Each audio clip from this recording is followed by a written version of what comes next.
yonna eya tarawiya oba eya sunna. Ekituufu kiri nti omuntu asomye Qur'ani ng'agijja mu mutwe yasinga obulungi, era Allah bw'abanga agaba empeera ajja kusinga kugiwa ono yajjanga mu mutwe, kuba ebbanga lyamala nga akwata stage eyo yafuniramu empeera nyingi. Naye tekigaana omuntu bw'abanga takutte Qur'ani okubanga akwata ku Qur'ani n'abanga agisaazisa abasiraamu. Ku mulembe gwa Nabbi sallallahu alaihi wasallam kituufu tekyakolebwa, naye ku mulembe gy'abasahaba kyakolebwa. Lwaki ogwa Nabbi tekyakolebwa sallallahu alaihi wasallam? Qur'ani yali tennabakuŋŋaanyizibwa tutuuke ogamba nti gundi agikutte gyasaazisa. Ate ne bwe yali badde nga yakuŋŋaanyizibwa abaali bagikutte baali bangi ng'obwetaavu tebuliiwo. Naye obujulizi obusooka ku ky'okukwata Qur'ani buva ku maama waffe Aisha radiyallahu anha. Yalinga alina omuweereza awakaawe, naye ng'omuweereza oyo yamusaaza salatul layl, amakulu sala y'ekiro, ng'omuweereza oyo ali mu ddiiro, maama waffe Aisha ng'ali mu kisenge, naye nga omuweereza oyo akwata Qur'ani nga gyakozesa. Kaakati obwo ne bubanga bujulizi we butandikira okuba nti Qur'ani ekola ki? Ekwatibwa. Era n'abamanyi baffe bangi be bazze babuuza ku nsonga eyo nga bwe batwe baanukula. Ekya maama waffe Aisha kyayogerwa Abu Bakar al-Athram ne Ibn Abi Dawud anna Aisha radiyallahu anha nti maama waffe Aisha kanat ya ummuha abdun laha, omuweereza we yalinga amukulembera mu ssala fil mushaf, naye ng'akozesa musaafu amakulu Qur'ani. Ate n'abamanyi bangi babuuziddwa ku nsonga eyo bwe batyo baayanukula, nga Imaamu Nawawi rahimahullah mu kitabo kya al-Majmu' yagaa nti law qara'a al-Qur'ana min al-mushaf lam tabtul salatu, singa oli asoma mu musaafu ng'asaala essala ye tekola ki? Tefa. Wabula essala eza farda olw'okuba zo tetusoma kiwanvu nnyo, ekyokukwata Qur'ani tekyalyetaagisiza. N'ekirala abali emabega tibeetaaga kumpi muzikiti mulamba gube nga gugikutte. Imaamu abaagikutte kale weetaagayo ng'omu babiri, naye ogamba nti layini esooka ey'okubiri olumu n'eri mu bakyala nga bagikutte, tuba tetwazze kukola revision oba murajaa mu ssala, wabula osobola gikwata lwa kujjukiza imaamu waba akoze eki. N'olwekyo eyo yennuŋŋamya entuufu ku nsonga eyo. Barakallahu fikum. Mpozi ekirala kibadde kigamba mbuuza edduwa esomwa nga tusaala salatu tarawihi ku raaka esembayo oluvannyuma lw'okuva ku maviivi eriko obujulizi. Eyo ndowooza abuuza kunuutu. Naam, kunuutu yedduwa esomwa ghaliban ebiseera ebisinga obungi nga tuvudde mu kukutaamulukuka ku raaka esembayo. Tugambye ghaliban mu biseera ebisinga obungi kuba waliwo n'embeera entono lw'osobola okusoma kunuutu nga tonnakutama. Omaze al-Fatiha n'osomerako essuula nga tonnakutama, hadithi weeziri nga nawo Nabbi sallallahu alaihi wasallam yasomeragawo kunuutu. N'ebiseera bye ebisinga obungi yagisomanga amaze kukutaamulukuka. Eriko obujulizi eriko obujulizi kubanga yagisomesa muzzukulu we ayitibwa Hassan, n'amugamba asome nti Allahumma hadini fi man hadaita paka jekoma. Era hadithi eyo ntuufu ya Imam Abu Dawud. N'ekyo kunuutu gyeri terina buzibu bwonna. Ekirala kibadde kigamba bwe ntunda ente oba ettaka nenfuna ssente ezisoba mu miliyoni, ssente ezo nga tezinnayitako mwaka nga sinnazikozesa, nsobola okusooka okuwaako zaka. Ekisooka miliyoni eba tennatuuka ku ddaala lya kuwaamu ki zakatul maali. Bwe tuba tutunuulidde gold ye zaabu ng'ate gold oteekwa okuba nga owezezza gulaamu 85. Bwe tuba tugendedde katale akaliwo gulaamu ya gold kati eri ku mitwalo 2, kati gulaamu 85 ziba miliyoni 17. Ate bwe tuba tutunuulidde feeza kati eringa miliyoni 1.3. Kati ate onayogedde ku miliyoni yokka, kitegeeza ziba tizinaba kutuuka ku ssalira, ku sente ez'essalira zetuwaamu ki zakatu almaali. Naye nga tukubiriza abasiraamu batunulire nnyo ku zakatu almaali eva mu feeza ey'emu 3, kubanga lwe tunaagasa ennyo abasiraamu. Ekisinga okugasa ennyo abasiraamu kye tukola kiringa ku zakatul fitiri bakugaa nti ojja kuwa kilo 2.5 mu mmere, gunoganze nja kuwa kawunga ka muwogo kilo 2.5 kanaagasa, ng'ate emmere ku yidi yeetaaga yanjawulo, kwata kilo 2.5 eza basmati. Wabula bw'oba olemerereddwa ddala osobola okugaa nti akampeeyo akawunga kilo 2.5. Naye w'abasiraamu kisinga kubagasa. Waliwo ensomesa egamba nti sente bwe ziba tiziiseeko mwaka nti era osobola oziwaamu zaka. Hadithi ya mama waffe Aisha radiyallahu anha, nabbi yasetinga condition naga idha hala alayhi alhawl, sente bwe ziba ziiseeko omwaka. Oli okugaa nti ze nfuna za mwezi era omwaka gugenda okuggwako nga nfunye ez'essalira, ziba tiziiseeko mwaka. Zowa buli mwezi ziba tiziiseeko mwaka. Toyina garanti nti mu myezi 12 tofunewo kizibu, either kya bulwadde oba gwowoze n'akulyaza amaanya oba nga covid eyajja n'otakola. Lwaki ekisa Allah kye yakussaako gw'oyagala okijjawo? Bw'oba owulira ng'oyagala nnyo okusaddaaka, saddaaka eya bulijjo buli mwezi, naye zaka oba tonnaweza kiseera kya ssalira nti sente ziyiseeko omwaka. Kyokka kye tufunirawo ne tuwaamu zaka bye birime. Wa atu haqqahu yawma hasadi, muwenga share mu zaka ey'ebirime w'okungulira kati essalira kilogrammu ziri 750. Bw'oweza kilo 750 ng'ojjamu kimu kya 10 ze kilo 75, awo nno ng'obadde tofukirira owa kimu kya 10 ze kilo 75, kye kimu kya 10. Naye bw'oba obadde ofukirira owa kimu kya 5, kati oddira kilo 75 n'ozitemamu ebitundu 2 ne zijja kilo 37.5 n'obutundutundu 5. Kitegeerekese ezo zo ze tugamba nti w'okungulidde w'okola ki, naye tekiri ku sente za musaala nti w'ozifunidde w'owera. Waliwo n'abakola mu birombe bya gold abasiraamu baffe nga yaga nti anzi bwe nsimayo ettaka n'ensengejja nnyinza okufuna obukadde 3 nti n'akitwala nti naye aba akungudde. Sente bw'onaaba oteese gold w'oyo ng'aweza gulaamu 85 n'ayitako omwaka ng'owa zaka. Naye bw'owulira ng'olina omutima ogusaddaaka, saddaakako ky'oba oyagadde naye tejja kuyitibwa zakatu almaali. Barakallahu fikum.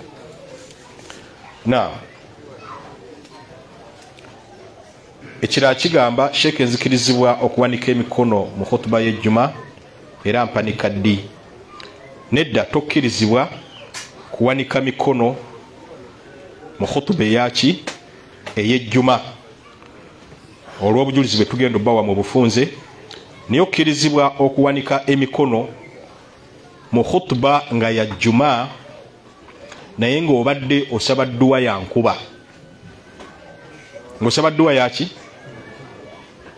Kubanga kiriko hadisi. Katojja kuddira ekyokusitula emikono mu khutuba ku dduwa y'enkuba ate okikakaatike ku dduwa etali ya nkuba. Kati imaamu bw'aba asoma rabbana atina fi dunya hasana miinisa mu kyama naye tositula miki? Tositula mikono. Kivuddeyo bulungi? Emikono tugisitulira bweru waaki? Wassala oba munda mu ssala mu kunuutu bye biriko obujulizi. Naye mu khutuba emikono gireke wansi. Tugambye nti okujja kunga edduwa yaki? Ya nkuba. kubanga yenkuba eriko obujulizi. Na tabi'i aitibwa Umara ibn Ruaiba agamba ra'a Bishra ibn Marwan ala al-minbar, yalaba sahaba ono yalaba Bishr ibn Marwan ala al-minbar ngali ku kituuti rafi'an yadayhi nga asitudde emikono gye. Faqala namugamba qabbaha Allahu hataini al-yadaini, Allah afufunga akoleki aparalaizinge asanyalaze emikono egyo gyombi, amakulu gyogisitulidde waggulu eno gireme kuvaayo. Laqad ra'aytu Rasulallahi sallallahu alaihi wasallam, ono sahaba agati nze kennyini nalaba omubaka wa Allah sallallahu alaihi wasallam, ma yazidu ala an yaqula biyadihi hakadha, teyasukkanga ku kino, yakozesanga bw'atyo omukono gwe. Wa ashara bi usbu'ihi almusabbiha, n'akozesa olunwe lwe oluleeta tasbih, kino kidole kya shahada, nabwe yabanga asomeddwa nga olunwe luno lwasitula. Era sunna eyo tugisse mu nkola, abantu bagirabe. Wenaaba esomeddwa ennakasiro, imaamu ng'asoma khutba n'asomeddwa nagat Allahumma atina fi dunya hasana wa fil akhirati hasana, n'abeeno bajja kitandika. Naye ekiriwo kati n'abantu basitula yadde olunwe olwo ng'ate ye sunna nga sahaba bw'atugambye. Kivuddeyo bulungi. Kakadi wabanga imaamu tasitudde mikono, ate naawe maamuma togezanga n'ogisitula, kubanga innama ju'ila al-imaamu li utamma bihi, imaamu yateekebwawo lwakugobererwa. Katayinza kubanga ye agaanidde okusitula emikono ate gwe n'ogamba nti ojja kukola ki, ojja kugisitula. Kivuddeyo bulungi. Ate ekyo gisitula mu khutba nga mulimu edduwa y'enkuba, hadithi mpanvu ya Bukhari, naye nabbi agamba, sahaba atugamba ayitibwa Anas bin Malik nti warafa'a an-nasu aydiyahum, abantu basitula emikono gyabwe ma'a rasulillah n'omubaka wa Allah yad'un, ne bakola ki, nga basaba. Wama nara fi samai qaza'a, naye ku ggulu twasitula bayokire. Fa walladhi nafsi biyadi, ndayiro yalina omwoyo gwange mu mikono gye, ma wada'aha, nabbi teyateeka mikono gye wansi, hatta thara sahabu amthala aljibali, paka nga ebire bimaze kusiikuuka ne byefoominga mu bunene ne byenkana ensozi. Kati olabanga awo Rasulullah yakolanga ki, yagisitulanga nga mu khutba asaba nkuba. Kivuddeyo bulungi. Nekyo hakadha al-amr wa hadhihi as-sunna, bwe gutyo bwe guli, era ye yenkola y'omubaka sallallahu alaihi wasallam. Wa barakallahu fikum. Naam. Nina oluganda agattako Allah alina essabyo waka, kyokka bw'ategeka emikolo gye juwa oba mu mbeera endala ayagala mbeerewo, Sheikh newala ntya muganda wange oyo. Naam, ekyo tukyanukule mu bufunze obuyitiridde. Okusookera ddala oli mushiriki, si bwe guli, ate omulimo gwagenda okukola ng'otadde ku bbali nti nagwo guliko akabuuza kanene. Naye ate era tugamba nti omushiriki talina ibaada gy'akola, Allah n'akola ki? Kakati tuyinza kukuwa tutya ebbeetu n'eddembe ogende ku dduwa ey'omushiriki ng'ate nayo kennyini gy'agenda okukola Allah tagenda kugikkiriza. Walau ashrakta, Allah bw'ati bwe yagamba nabbi nti kekakutanda n'ongattako ekintu kyonna, la yahbatanna amalu, emirimu gyo gyonna gigenda kufa.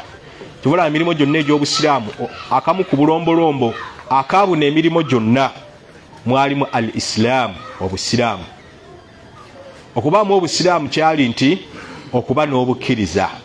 Kati hadha rajulun mushrik, ono musajja mushrik, da'aka liddu'a, akuyisirwa dduwa, ate nga osanga n'egyakuyitiddeko ya bid'a, ne bw'anagisaba Allah tajja kukkiriza. Amagezi ge tukuba tukugamba togendayo, tanyiigire.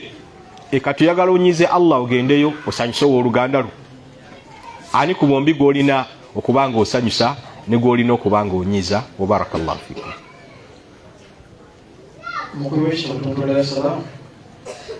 Eggulo bwe twasomeseza ku mukubi w'ekitabo twabagambye nti emabega w'olutimbe bakozesa majinni, naye nga wano mu maaso akulaga Kulaani namazzi bo bagayita nakkombe, naye nga shayatini njereere. kati oluvannyuma lw'ekiwunzika nti omukubi w'ekitabo aba mushiriki ate nga abashiriki tetubatandika salaamu, tetubatandika naki, tetubatandika salaamu. Era nabbi yatugaa nti wa idha sallama alaikum, ate bo baba gibatoledde faqulu mugambe nga nti wa alaikum, kyemutusabidde namwe Allah kyababawa. Oba onsabidde mirembe naawe agikuwe, oba onsabidde bibi naawe byabakola ki, byabakuwa.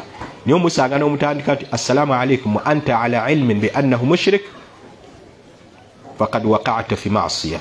Okumutandika salaam omanyi nti mushrik oba ogudde mu kyobujeemu. Wabula bwe baba batudde akhlaaq min almuslimina walmushrikin, nga batuulidde wamu abasiraamu n'abatali, awo okkirizibwa ga nti assalamu alaikum naye nga gwomanyi gyekola ki, gyegenda. Era ekyo kiriko hadithi ya nabbi sallallahu alaihi wasallama. Naye ogamba nti hum munfariduna fi majalisihim, beyawulidde mu bifo byabwe, noga nti assalamu alaikum la thumma la wa barakallahu fikum. Singa omushirika ajja ewange ng'alina ekizibu azikirizibwa okumuyamba? Naam, okusookera ddala tutunuulira ekizibu oba kiina akakwate ne shiriki gwagenda okukola. Ayinza okuba nga ayagadde kugula nkoko ya lujumba, olumu nga maamawo olumu taatawo naga nti mpaayo akasente, nga kyekyo kyazisabidde, oba olumu nga kizibu kiri ku ye oba mu bulamu oba mu byanfuna, olumu nga taatawo. Allah yatugamba nti wasahibuhuma fi dunya ma'rufa, mu by'edduniya kolagana nabo bulungi. Kolagana nabo ki bulungi. Oyinza omugulira akagoye, yunga oluganda n'ennyoko, amakulu muyambe. Naye nabbi yali tannamwanukula sallallahu alaihi wasallam aya nekka la yanhakumullahu anil ladhina lam yuqatilukum fid din wa lam yukhrijukum min diyarikum an tabarruhum. Allah tabaganangako abatabagobaganya ne babajja mu mayumba gammwe Makka ne musemukire Madina, tabaganangako kubayisa bulungi na kulaga bwenkanya gye muli. Ayo yemala okukka ng'ate ne maama wa Asmat yali mu abo ababagobaganya abakkiriza, n'agamba nti nabbi namuga nti sili ummaki, yunga oluganda n'ennyoko, amakulu muyambe. Kitegeeza ayinza okuba nnyoko naye nga oba kitaawo naye nga wabulaba ate eri obusiraamu, wabulaba eri ki obusiraamu. Oli gwe njogeddeko nti muyambe, ebizibu biba kuye tibigenda ku busiraamu, naye ono wabulaba eri obusiraamu, oyo ate oba tomuyamba. Wa barakallahu fikum. Ejjajjange yali mushiriku naye bwe yali anatera okufa n'atumya bashekh ne bamutoza shahada alamulwa atya. Masha Allah, Allah aba yamutta bulungi bwebanga shahada yava ku ntobo ya mutima, kubanga entandikwa y'obulamu bwe yali musiraamu, bwe yamala ate nadda mu shiriki, naye abaana atera okufa ne yeenenyeza Allah. N'olwekyo ekigamba kye tusomesa nti Allah tasonyiwa amugasseko kintu kirala, kyali kitegeeza nti nga ofiiridde ku shiriki eyo. Naye gye wakolako ne weenenya mu kumanya ne mu butamanya, Allah abajja kusonyiwa. N'olwekyo oyo bw'aba mu mbeera efaanaganako bwetyo ne tukifunako obujulizi, tumukolako emikolo gy'obusiraamu. Olaba n'atali musiraamu n'aga nti nsiraamuse, abyogera si abireeta, aba asala ekkubo, emmotoka n'emukoona.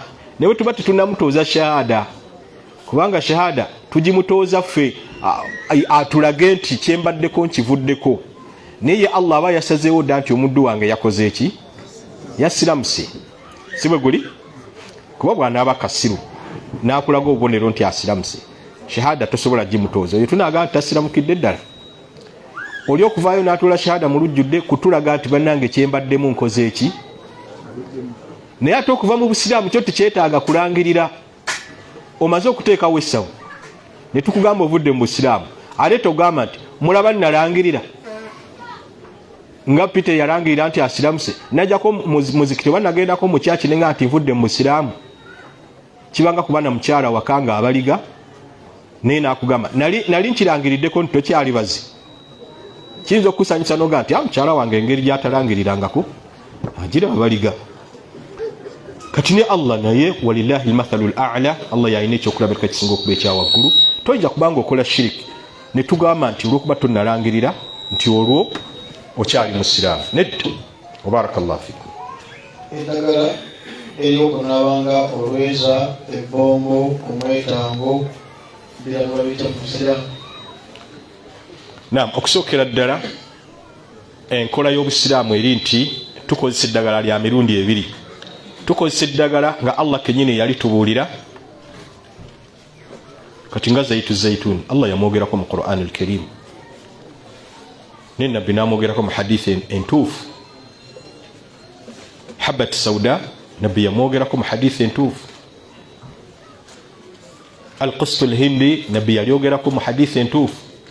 Ate waliwo n'eddagala ly'ataayogera nga ffe tulina okulyenoonyereza.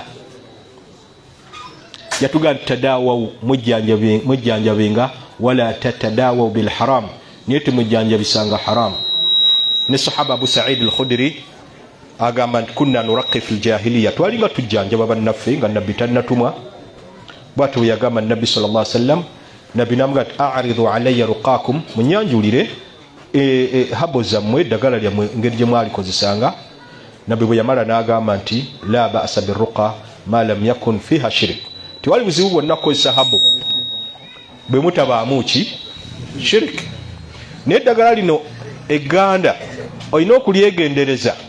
Kisoboka bulungi alikulagiridde nga musamize ate era nga ddala likola nga timuli shirk, naye obwegendereza obuliwo nti omusamize oyo muzibu nnyo, asobola okutabika erya shiriki n'eritali lyaki. Kati mulaba jjajja ow'olwokuna mu mawulire ag'Oluganda agamuwa ne Uganda, erinnya ndisirikidde, naye mulimu jjajja alagirira eddagala. Ogenda okulanga alagiridde lino bw'olyesiga ku nkyakya zigenda, ng'olaba lirina akakwate n'enkyakya. Ate lino yabulwa omusajja linaabe, kati ng'olaba liri ttuufu, ate lino ki? Kati ne liri eryenkyakya okugamba nti ttuufu lyetaaga ng'omaze difunaku experience. N'okyo tubeewaza okugenda mu bashiriki nti babawe eddagala erya habo, era tayimu ejja kutuuka akutabuliremu eryaki erya shiriki.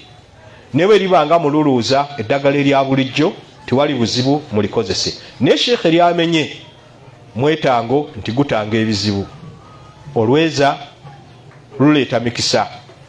Ebintu nga sharia si yabyogera nti biriko wahayi, ebyo bannange tubireke. Kitegerekese bulungi. Olumanyo bona ali olumanyo ng'oli muyizi akola ebigezo ng'ojja kujjukira by'onaaba weerabidde mu kigezo. Eyakubbye ojja mmoloota olwe bayita olumanyo, nga si Allah yakyogedde wabula livudde mu bali awo shiriki ejja kuba eyingiddewo. Nga bw'omumanyi enkola ya sitaani bw'eraba nti Allah alina enkola ye, ti alina eddagala lyabuulira abasiraamu, nayo ng'eteekawo ekyayo, nange bannange kambeeko eddagala ly'enkola ki lyembabuulira. Eri mwana wattu liva Tanzania, eddala liva wano, era waliwo mu bitabo bye twawandiika ne tubabuulira eriva e Tanzania, naye ng'olumu wano abasiraamu balikozesa balowooza nti ttuufu, n'erya wano nga abantu abamu balowooza balikozesa ttuufu naye nga lirimu olushiriki. Eryo erimu olushiriki amajini ge gajja ne geebembekamu, ng'oba oli obukoola oba omize ejjinni oba omize eki lyoba otaddemu essuubi lyerina akukuuma, n'olwekyo eba shiriki. Barakallahu fikum. Sheikh waffe waliyo omuwalimu asomera lukuya abantu n'abajjamu ebintu nga irizi, ebinyonyi mu kyekitebe amajini bwe badde batuula, oyo agomba kubira bitabo oba asobola okuba mu bakubi b'ebitabo, ate asobola n'okuba omusawo omuganda, oba asobola n'okuba omusumba omufere, oba kitwale nti asobola okuba mushiriki, asobola okuba ekimu ku ebyo, naye nga kyenjagala okutukaanyeeko abatali kwetemamu nti oyo aba mushiriki. Ng'ekinyonyi akikugjamu ati, ekinyonyi oredde kitonde si jjinni, kive mu kamwa kikuveemu, kive mu kooti, kiba kyagenzeemu kitya. Irizi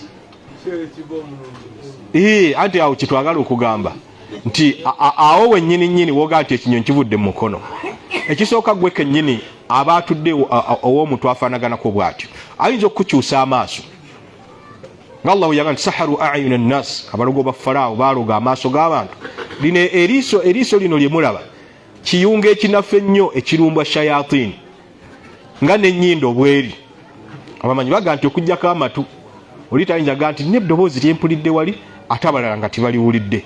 Allah yamanyi lwaki okutu yakuwa obukuumi. Naye eriiso oli ayinza okuga empologoma yiyo ejja nga balala tibagiraba. Oli naga nti gundi ng'awunya, nga bakazi bajja batera okuloga bakazi bajja bannaawe. Olugenda ewabba ng'awunyanga bw'onaayingira mu Baitul Khala, nga bba bw'atyo bw'awunya oba omukyala bw'atyo bw'awunya. Kati kitegeeza basobola okuloga amaaso n'olabanga ekinyonyi kiringa ekiva mu mukono gw'omuntu naye nga tekivaamu ng'amaaso ge galogeddwa. Tolabangako bawanda mpiso. Kati awanda empiso abaseeka musalafu atudde wano n'atandika obbawandulira empiso. Lwaki takola factory mu Uganda abantu ne batandika okugula empiso ezo? Tizibaayo na mpiso nti ziri awo, maaso go gaba galogeddwa. Tolaba bw'obeerawo ng'oleeta adhikaadi Allah n'akuwa obukuumi, gwe n'empiso toziraba. Oli n'agaayo ejirita mu normal senses, it can't be. Oli n'agaa nti atudde mu muliro, tekisoboka. Atudde ku ngo, engeeyo aba yagiyingizaamu ejjinni nga lyeragibikka obwongo lyeritegeera, naye n'agituulako gwe n'ogaa nti omusajja wamuyita mutuula ku ngo. N'ebirala ebifaanaganako bwe bityo bye bayita kanga bantu. N'olwekyo ekyo kikyamu. Oyo omuntu aba akozesa shayatini. Ng'era oli ayunga abantu tamubuuzizza, n'akuyunga nga sebo oli ayunga nga toliiwo, era ono n'alumwa n'okulumwa n'agamba musawo onyize nnyo. Tayinza kusinziira eri n'ayunga wayalesile, wabula aba akozesa jjinni lye. Kati gwe obwashiriki bukuyingirirawa nti sente z'omuwa kwatoola n'awongera biri, olumu awonga bantu, olumu bisolo, olumu binyonyi. Gwe n'owoza kati shiriki nze mukoledde wa musajja yansabye sente nanyunga. Onyumirwa nnyo ejjinni lye libanga lyeri kuyunga. Wabarakallahu fikum. Ndi mukyala nakasiramuka omusiraamu mazeemu emyezi 6 naye njagala omusajja omusiraamu nkole ntya kuba nina ensonyi nnyingi nanga essimu nakiteekawo. Ekyo ninga yakirabyeko naye namukubidde essimu n'akyegaana kubanga ninayo omusiraamu ayagala omukyala. Mbadde njagala nkikoordinatinge naye oli aga nti sinze nendowooza bangi nze ngisobeza naye nga yeemu. Agambye alina ensonyi. Amakulu mu kugamba nti si yenze abadde ategeeza nti olw'ensonyi zisobola kukkiriza nti yenze. Kati ate ezo ziba zisusse bw'omulamuzi abajja tajja nakuzaalira musiraamu waffe mwana. Wabarakallahu fikum. Naye nga tujja kiwa bekikwatako wano akirondoole insha Allah. Nze mbuuza singa omuntu ku kyalo kyaffe alima ebirime ng'alimisa obusa bw'embizzi nzikirizibwa okubirya. Ekisinga obulungi kubyewala. Ekisinga obulungi kukola ki? Kubyewala. Ekyo kyenyinza okukugamba. Barakallahu fikum. Nina omukyala njagala kumuwasa naye yakasiramuka. Mbuuza mpite mu mitendera ki nyamba. Bw'abanga yakasiramuka amakulu ng'ategeeza nti kitaawe ate si musiraamu, tutunula mu b'eŋŋanda ze nga tunaba kugenda wa mukulembeze wa busiraamu mu kitundu, kubanga wilayatu arrahim muqaddama ala wilayati sultan. Obukulembeze ku mukyala ng'oyo obw'omusaayi bwe tusoosowaza ku bukulembeze bw'omukulembeze w'ekitundu. Tuyinza okusangayo taata w'omutonga musiraamu oba mwannyina nga musiraamu, oyo yamugaba.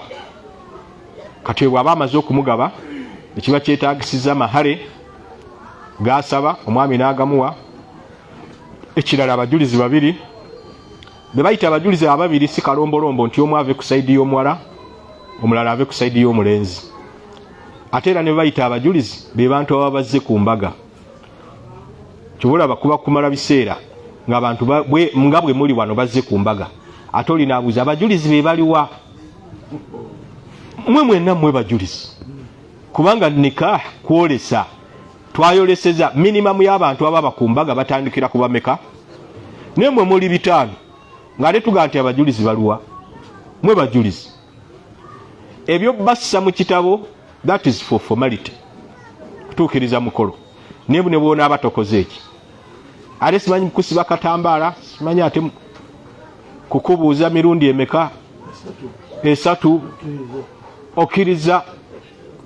We tumukoledde omukolo ogwo gwonna ng'omuwala asirise tagaanye. Nange omulenzi bye munsabye ne shariya byetanka katako mbireese, munsabye ente, munsabye byonna mbireese. Ng'ate ombuuza nti Nuhu okkiriza okuwasa muwala wange? Kuba kwekooya. Kitegerekese bulungi. Okujjako ng'oli avuddemu awo ekigamba nti bannange mbisazizzaamu. N'ebikolwa bino byonna biba bikoleddwa biba biraga nti okkiriza. Era mbadde nkubiriza nti tayimu bw'ebanga ntono mu bye musalangako byebyo. Tubane tusazeeko okubuuza omuwala oba akkiriza oba takkiriza kubanga already tetulinaawo bujulizi nti yagaanye. Ebyo mubisalengako ng'otadde ku bbali bino ebyabasawo. Omusawo asimanya agenda kuba mpiso. Ebyo bikopperere bitumalira tayimu. Ekiba kisigadde ekirala mwe kusiimagana. Awo obufumbo buba bujjulidde, bajulizi 2 owooluganda azze, amahale gabaddewo, musiimaganye. Naye singa ku sayidi eri teri amugaba, nabbi yatugamba sallallahu alaihi wasallam, fasultaanu waliyu man la waliya laha. Omukulembeze yabeera guardian oba agaba omukyala waba talina amugaba. Ne nabbi yawasaako omukyala ayitibwa Juwairiya, naye nga kitaawe Abu Sufyan kana hamila liwa shirik fi Makka, yali akwatira abashiriki bendera mu Makka. Niye yafunayo basahaba balala ne ba actinga nga bawali. Kivuddeyo bulungi. Gwe bayita omukulembeze ayinza okuba ow'oku ntikko kati ng'abali mu maaso, ayinza okuba ku mutendera ogusemberayo ddala wansi nga imaamu ow'ekitundu, yoyo sultan. Kivuddeyo bulungi. Wa barakallahu fikum. Lugendo ki olusonyiyisa okusiiba? Faman kana minkum marida, Allah tugaa nti yenna abeeranga mulwadde aw ala safar obanga ali ku lugendo. Awaliwo Allah kiyasirikira ekigamba nti fa aftara nasibuluka. Fa iddatun omuwendo gw'ennaku zaalidde min ayamin ukhar, agulire mu nnaku endala.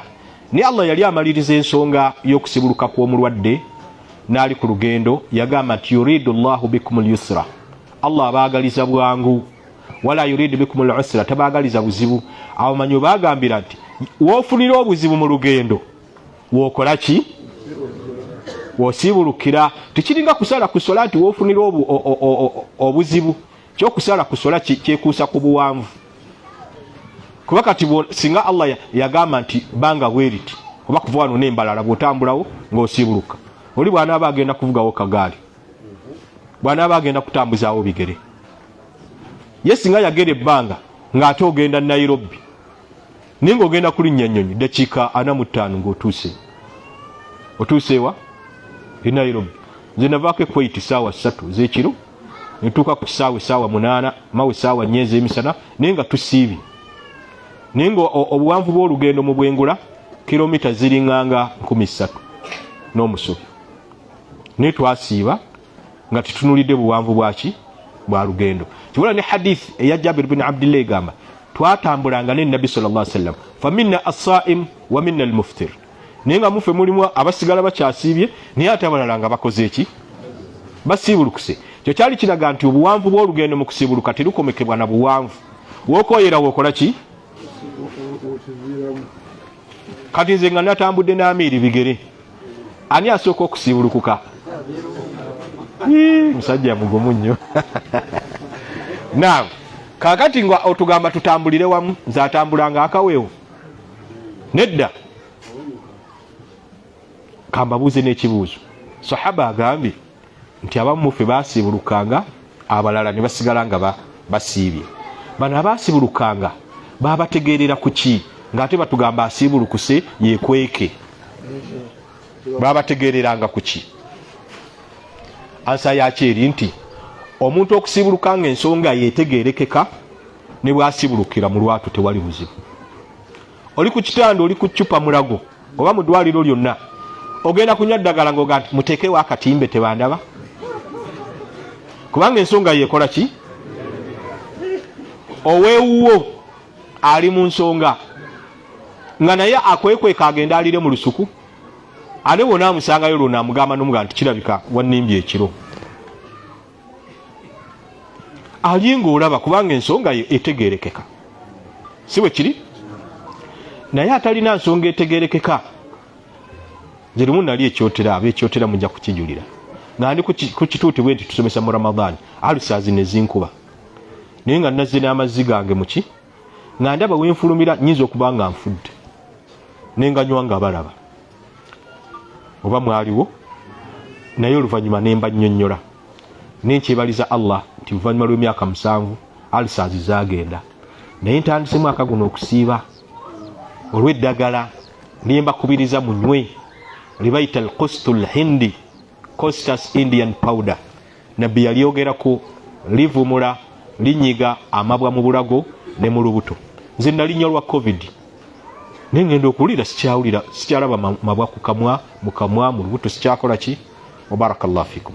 N'olwekyo obuwanvu bw'olugendo bwe buto bwe buli, naye omuntu ng'alina ulcers ng'ensonga tejja kutegeerekeka lwaki asiibulukuse. Amiri mumulaba siga nti alina ulcers, naye omuntu anyirira bw'atyo n'aliira mu lwatu temuyinza mumulowooleza kikyamu, otuuke wali ekyengero olyegonja nti kasita ye Allah alaba nti obulwadde bwe bunnuma.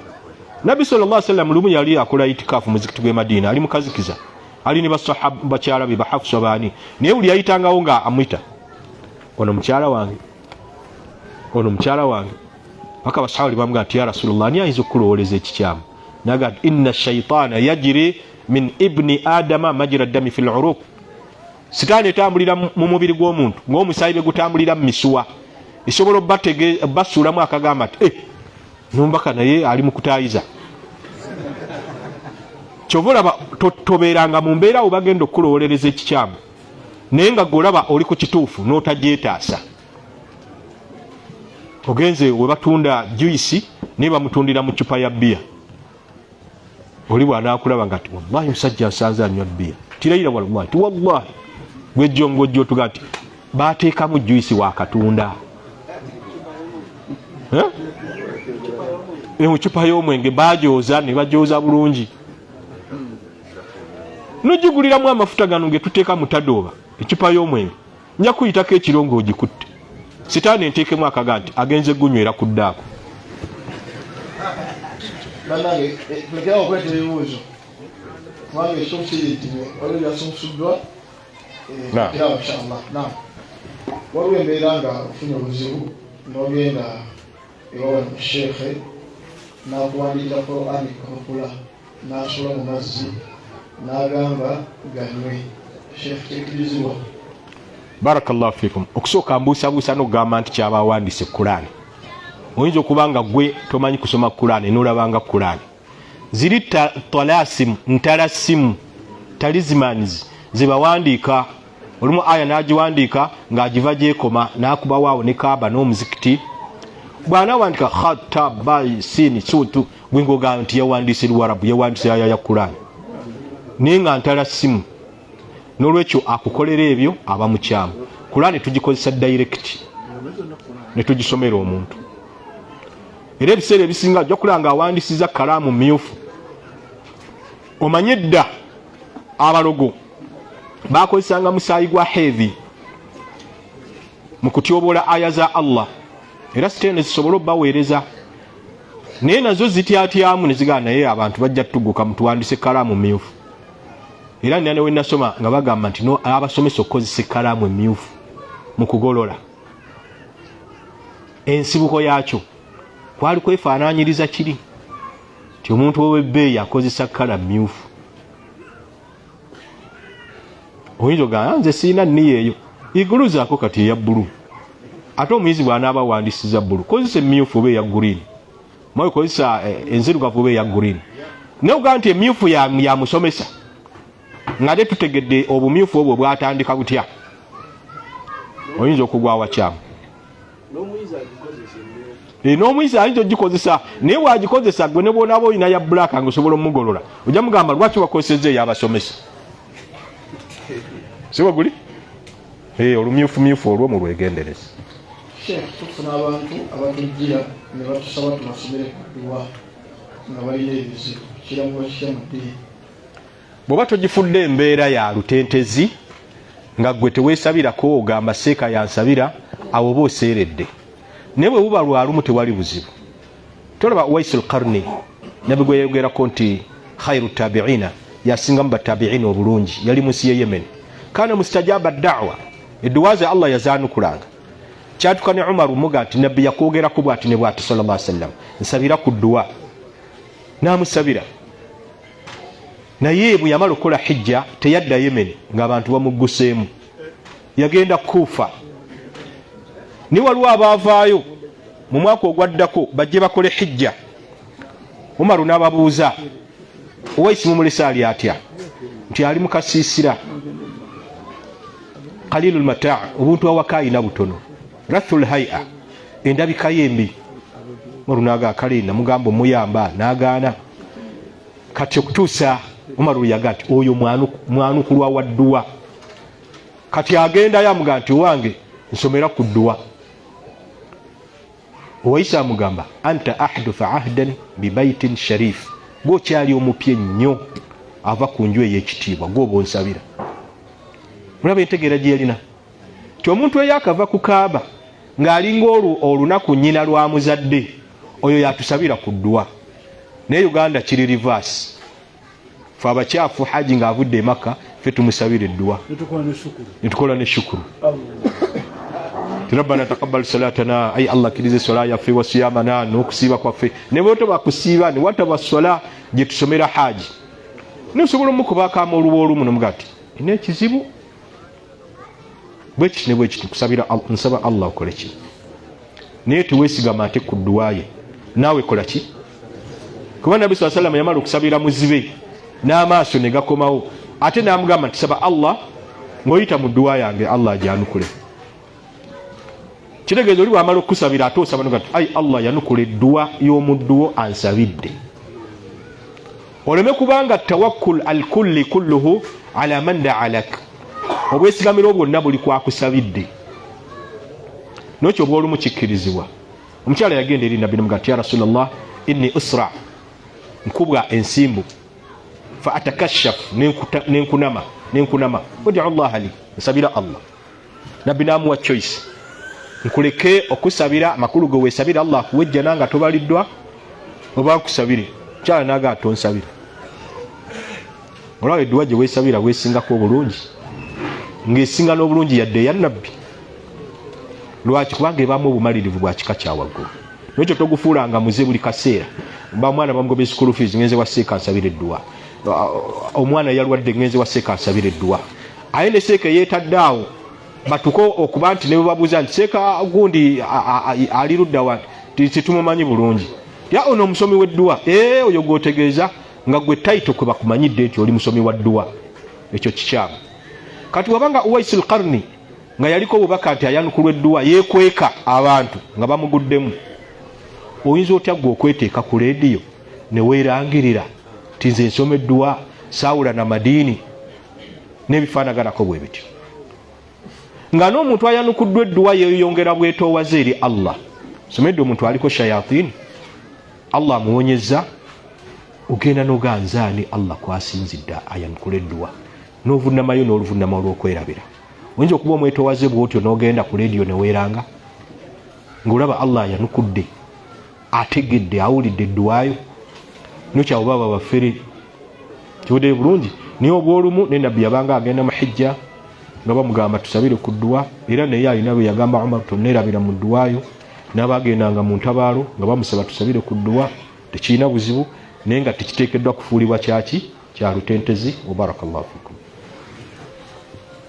okusala n'omusomize mulayidde essola etuuka naam Imam Ibn Taymiyyah rahimahullah bamubuza ekibuuzo ky'abashiriki abagenda okukola hijja ne bamugamba nti hijja zaffe zituuka yakyanukula bulungi era kyengenda okweyambisa nga nyanukula ekyo yagamba nti bw'oba okimanyi tigwokola naye emikolo mushiriki no participatinga naye mu mukolo ogwo naawe omulimu gwo gufa naye bw'oba obadde tomumanyi omulimu gwo tegukola ki tegufa abaffe bwe tuba tusaalira jeneza timubaamu makubi baabitawo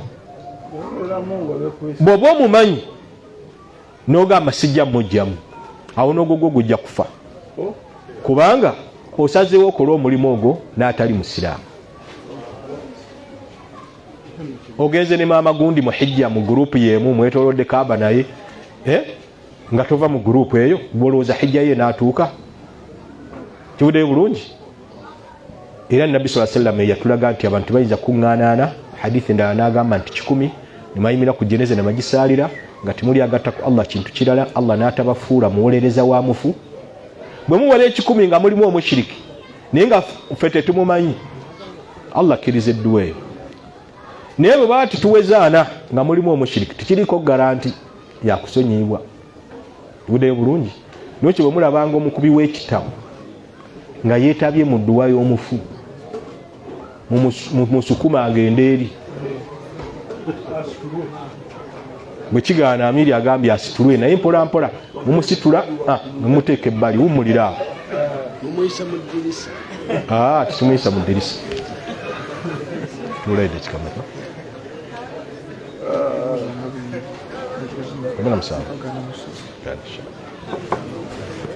Sheikh tukuba enkuŋŋaana netukoola abantu bayingira obusiraamu nga tusoma obujulizi okuva mu Bayibuli ne Quran enkola eyo eyeetya نعم تلك مسألة طال حولها الجدل أقو مسألة أقالكو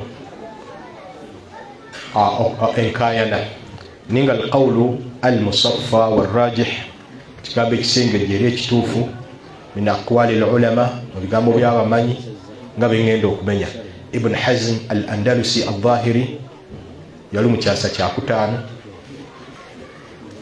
إمام القرطبي يلوم تشاسا تشامكاغا إمام ابن تيمية رحمه الله تشاسا تشامنانا نوميزوي إمام ابن القيم الجوزي إمام ابن حجر الأسقلاني تشاسا تشامويندا ناوى من يوم وليمبغنو الشيخ محمد بن صالح العثيمين شيخ ابن باز رحمه الله شيخ فوزان ناوى لنبانجي باغامات إري أمكوغو إري أموشي أمكوغو تشيغانا munadhara kudibetinga nabatali basilamu bwabanga wabaddewo obwetaavu ensonga ziri mmeka 2 oli mukugu ekyo kimu wabaddewo obwetaavu kyakubiri niyo gamba nti la yajuz albatta annadhar fi tilka alkutub tikikumi tekikkirizibwa kutunula bitabo ebyo min ajli iqamati alhujaji ala alkhusum nga twagala okumalako ebyekwaso eri abatuvuganya noga tikikirizibwa 10 fihi nazar kyetaaga okwongera okolako review kubanga bamanyi bakola ki bakikkiriza wabarakallahu fikum ngabo bembamenyedde Sheikh mbuuza nalongo ne salongo amanya nalongo ne salongo matuufu ekituufu amanya ago geetaaga okuba nga tugeewala nga bwe tulina okwewala waswa naani ne kato oba ne nakato kubanga babitwala ng'ebitonde ebyenkizo era olinaga nizisaalongo mulamba fakana maada ne kibaaki bwe tutunulira obusiraamu bwaffe ku mulembe gwa nabbi sallallahu alaihi wasallam bazaalanga abaana ababiri bayitibwa tawu amayi era Allah yakyogera mu Qur'an olumu atuwa babiri olumu n'atuwa omu olumu n'akufuula mugumba netiyalinawo yalagira nti ababiri kyakizo kakati omuganda yatyanga nnyo omuntu azadde abaana ababeka ababiri era omusajja oyo bwe babanga boogera ne mukyala we nti nga baga nti balo ngo kitegeeza ki balo ngo amakulu nti amaanyi gaalina gaaki balo ngo kati ne bakigatta balongo salongo nalongo naye nga yali ngo yangeri ki olowooza waliwo amaanyi ag'enjawulo oli Allah omugabira abalongo eba mbeera ya bulijjo n'ozaala bana ate n'okozesa amaanyi ag'enjawulo n'ozaala kamuba n'otazaalira ddala n'okyoga nti balongo nakyo kyali kizimbire ku mpewo ibudeyo bulungi amannya gasigalireyo bwe gati pozi waliwo n'abatera okugamba nti Hasani ne Husaini ge tulina okutuuma abaana abalongo kuba ge g'obusiraamu nakyo si kituufu. Kituufu abaana abo ba Luganda, maama waabwe y'omu, Fatima nyaabwe y'omu, naye omu ye mukulu ku mulala. Hasani ye mukulu, Husaini ye muto, tibabangako balongo. Naye Uganda oli bw'azaala babiri, asoose Hasani, owokubiri Husaini. Ne bukya ku makya ng'eringa sunna ya Nabbi sallallahu alaihi wasallam nti anti ne wano bayinza okubaawo nze Hasani nze tebantuuma kato, bantuma lya Kisiraamu, nze Husaini tebantuuma Waswa, bantuma lya Kisiraamu. Engeri gye wali totegeera tolina musango, naye muleme kulowooza nti kyankizo abalongo batuma Hasani oba Husaini oba Waswa oba kato oba abazadde naalongo oba saalongo. Barakallahu. Sheikh nina mukwano gwange yaŋŋamba nti buli famire eyina empewo z'ekika,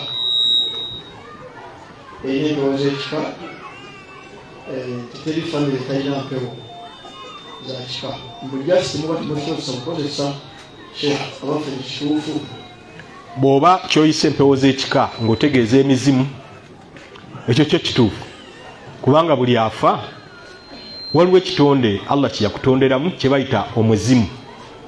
Edda Abaganda bakiyitanga omuzzi mu muntu, naye ffe aboogera rapidi ne tukisalako muzimu. Omuzzi mu muntu, ffe aboogera rapid speakers ne tuguyita omuzimu. Ng'omusambwa baguyitanga musangwa, kuba oba ogusanzi n'ogulaba musangwa. Abazzukulu bagamba nga ani aweta omumwa engeri efaanaganako bwete ti musangwa, ne baguyita musambwa. Kitegerekese bulungi. Buli lulimi basala, owulira erinnya Rashida, oli n'alisalako n'agamba Shida, ate nga Shida kitegeeza obuzibu. Amuggyeko eddungi Rashida omulungamu, amutuumye ekizibu. Naye bwe tudda ku mulamwa, Nabbi mu hadithi ya Ibn Mas'ud radiyallahu anhu eri mu kitabu kya Imam Muslim, Nabbi yagamba sallallahu alaihi wasallam, ma min ahadin minkum, teri yenna mummwe abantu, illa ukila bihi qarinuhu min aljinni wa qarinuhu min almalaika, kujja kuba Allah yali amutonda yakutonderako munno mu majinni ne munno mu malaika. Babuuza Nabbi sallallahu alaihi wasallam, wa iyaka ya Rasulullah, naawe? Nagandi wa iyaya nange, illa anna Allah a'anani alayhi fa aslam, wabula nze qarinu yange Allah yanyamba nejeemulukuka oba nesiramuka. Kitegeeza buli kitonde kyonna kiriko qarinu. Kati buli lwofa qarinu eyo embeera ezisinga esigalawo, naye tekitegeeza nti tefa. Qarinu ekola ki? Efa, kuba kika kya jjinni ninga Allah yagikutonderamu, ate nga ejjinni lifa. Nabbi alina edduwa yagisoma nga mpanvu sallallahu alaihi wasallam, naye gye yaggweranga yasomanga agamba anta alhayyu, gwe mulamu, alladhi la yamuutu, oyo atafa, waljinnu walinsu yamuutun, so nga ate amajinni n'abantu bifa. Kati omuzimu jinni, Nabbi agambye sallallahu alaihi wasallam, ma min ahadin minkum, teri yenna mummwe, illa ukila bihi, kujja kunga yateekebwako qarinuhu min aljinni, munno mu majinni. Kitegeeza omuzimu jinni. Kati weribanga ejinni lifa n'omuzimu gukola ki? Gufa. Era ensonga lwaki bw'oyiira omuntu alumbiddwa omuzimu n'omuyira rukuya era gulaajana temunzita, olowooza ali ayinza okuga nti tonzita nga tafa, ate nga geekuluntaza nnyo tegaagala kulaga nti gafa. Naye bw'ogayiira olwegi lwa rukuya galaajana temunzita, kati ng'ate gw'ogamba nti tegafa, nga testimony evudde mu bo, washahida shahidu min ahliha. N'olwekyo buli muntu lwafa ebitonde ebyo bisigalawo, era bamanyi batugamba bitera kusigala wali bisigalirwa ebyekyo ekiba kifudde. Era oba oli awo kyekyama lwaki tetusaalira wali ntaana, ogenda ovunnamireyo nga waliyo ebitonde ebyo. bijja kulowooza nti obivunamidde. Kujjako swala gye tusaalirayo egi osanze bamaze okusaalira jeneza genda ku ntaana. Esswala eyo Allah yagijjamu okutama n'okuvunama, kubanga oba oli awo n'abatali basiraamu n'ebitonde ebyo byaligambye tuvunamira ebitonde ebirala, okkirizibwa n'ogenda n'osaalira eri. Naye esswala eza bulijjo dhuhuri n'osaalira awali entaana nedda tikikkirizibwa. Kati ebitonde ebyo bibeera kubisigalira. Kibuddeyo bulungi. Era ne bano abaagala okumanya ani yatta omuntu waffe mu ngeri ya kishiriki bagenda wali bisigalira bya mufu ne batandika okulaamiriza ne bayita omuzimu gw'omufu. Asinga obwononefu mbabaddewo gwe gulinnya ku mutwe. Era teweewaananga nti nze emmandwa y'ekika zeezi gwe zaasiima mu kika gw'oba osinga obwononefu. Allah yatugamba nti hal unabbi'ukum ala man tanazzalu shayatin, sitaani mbabulire bezikkako ne wabakongozi tukigandawaza ne ziba mmanda za kika. Tanazzalu ala kulli afakin athim, zikka ku mwonoonyi agenze ewala ennyo mu bwononefu. Ng'obubaka bwa Allah bwe bukka kubasinga obulongoofu, obwa sitaani bukka kubasinga bwononefu. Era ne bw'oliba mu famire ne basamira naye gwe nga osaala weetuuzizzaawo, sitaani zijja gamba oyo mwononefu tetusobola mulinnya ku mutwe, takola bye twagala. Naye nga kyenjagadde obbagamba okakasa olwo kyagambye nti buli famire erina empewo z'ekika, tekizaalukukamu kigamba nti n'olwekyo buli we zibeera bazisinza, ate nga ye ayinza okuba kye yali ategeeza nti mwabagamba temulina mpewo za kika temuzikolera bino. Waliwo ekika ekitaba na mpewo, teri kika kitaba na mizimu gy'abafu, naye si 100% nti okubeerawo kwagyo giba gisinzibwa. Era si buvunaanyizibwa bwa mizimu gy'abafu kwogera naffe balamu, kale nagyo giba gikyali mulamu. Lwaki tosaala? Era tiwali majini gabuliranga basahaba butasaala. Amajini emirimu gyabwe gyago giba mu majini na majini. Ffe kati nga bwe tusomesa gayinza okubaawo wano mu musomo gwa akiida, oba gano agakozesa abeeno okuli abantu gayinza okuga nti katugende tuwulirize boogera ku ki, batukoonyeeko oba ate gayinza n'okuba gali eri wala, kuba ddala serimu abantu banna akiida malayika zeetooloolawo ne zigenda nga zirinnyuka paka waggulu ne mukkako obutebenkevu bwa Allah, ate nga malayika n'amajini amakyamu kabwanangu. N'ekyo enzikiriza mu ginyweze Allah abeewaze shayatin, naye nga tikijja kutegeeza nti buli waba ejjini kitegeeza nti onaaba olisinzizza. Barakallahu fikum. Mbuuza ku pikipiki yatugende, piki eba ya miliyoni 4.8 mu dduuka, naye ate yatugende esobola okugwira mu miliyoni 8. Sheikh, ekintu ekyenga kitya? Naam, ekibuuzo ekifanaganako bwe kityo bakibuuza Sheikh Ibn Baz rahimahullah, naye nga tekyali nti piki zaatugende. Bakiyita albayo bitaqsit, okutunda ekintu mu installment maa ziyadati thamani, naye oli naayongera mu kasente. Abamanyi bakisetingira condition egamba nti bw'oba osasuddeko ku sente awo oba oguze ate oli akuguzizza aba akusedde buseezi, nga naye agamba sente zange tompeereddeewo, nange kaninyiseemu, ate naawe nja kuba nkuyambye nti tozirinaawo ompaddeko ntono. Basettinga condition nti bw'oba osasuddeko tekirina buzibu, naye bw'oba tosasuddeeko ne bagikuwa bukukubira, awo baba bakuwoze. Era oli bwagamba nti kaashi kadde 4,800 ne bwetaba kaashi 7 nga tosasuddeeko yadde ennusu, eyo eba riba.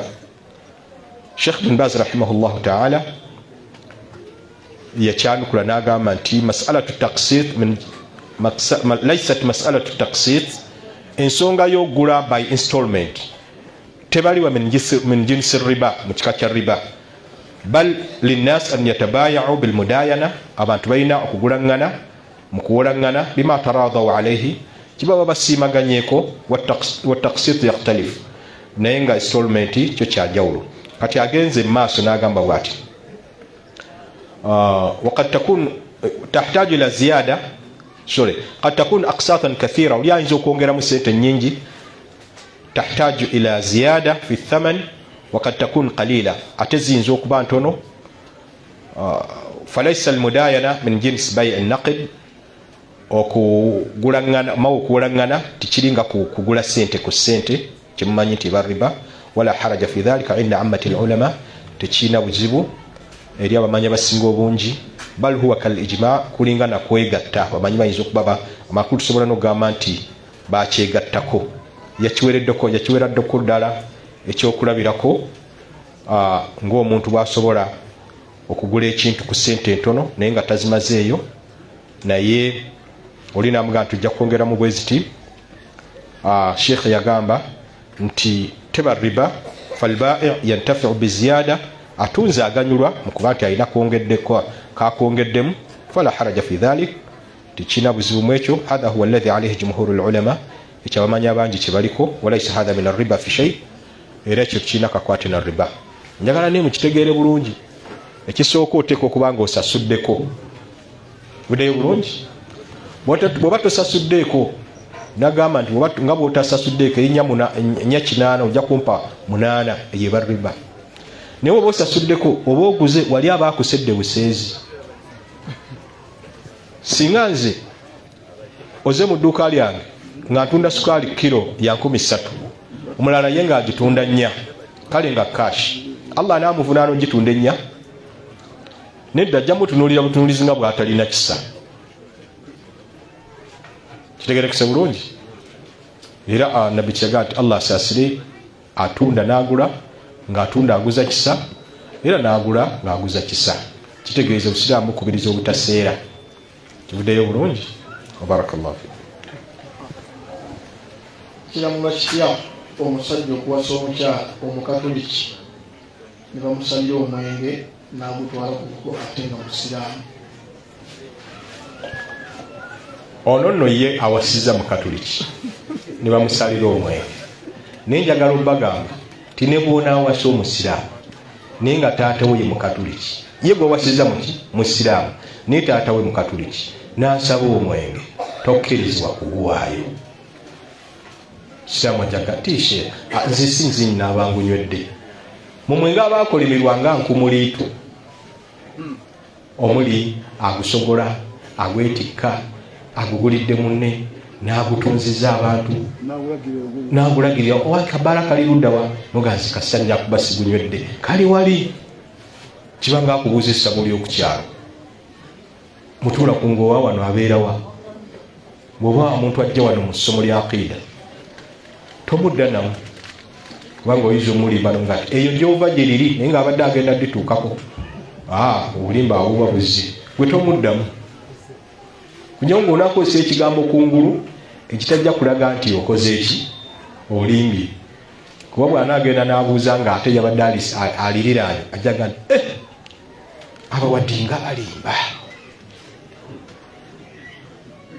tajja kumanya nti wamulimbye lwakuba nti teyayagadde kukulagirira n'olwekyo bwe kibanga ne gw'owasizanga musiraamu naye kitaawe nga si musiraamu naabanga yakusabya omwenge bwe kibanga ekyo tekikkirizibwa olwo butya gw'owasizanga mu katuliki ate nga nejogenda okuwasa baki bakatuliki tokkirizibwa kutwala birabo bikontana na shariya kivuddeyo bulungi n'obufuula obukwakkulizo oteekwa okuleeta omuti oteekwa okuleeta satifikeeti y'egindi teekwa nze baginsebako satifikeeti ne bakafuula akakwakkulizo bansebako satifikeeti ne bakafuula akakwakkulizo sebwamu yali agambye nze ngenda gigula seeka aleme kutataaganya mukolo bwe bamuŋŋamba ne mugamba nja kukunyiigira lillah niyo omuntu asobola okwagala satifikeeti okusinga ente gye bagenda omuwa egenda omuyamba awakaawo naye nga ali ku satifikeeti kale waliwo satifikeeti nga zo nnungi za byankulaakulana kuyamba abalwadde kukola ki nga sente gye ziraga tiwali buzibu naye okuliisa ate eyeesobola ng'oli munaku oba n'okafuula kakwakkulizo tiwe mutaleeta wano satifikeeti y'egindi tutubabwa muwala awo boolese buzibu. Olwa n'amaka gye tuwasa nago tulina okugegendereza. Sobola okujjayo omukyala nga bali bwe batyo niggwe n'omutereeza, naye abamu balalambala. Man shabba ala shay'in shaba alayhi, avubukira ku kintu kwakaddiyira. Akakyama amaki amamera. Ne leopards do not change their spots. Empologoma engo tezikyusa mabala gaazo. Ojamu wasanga avudde mu bannabbidia konko ajafiirwe waabwe agambe ey'amakumi 40 yatuuse, abeeka baagalayo kino kikutula nsingo yatuuse, nga onoonya wotandikira newookoma. Kikutula ki?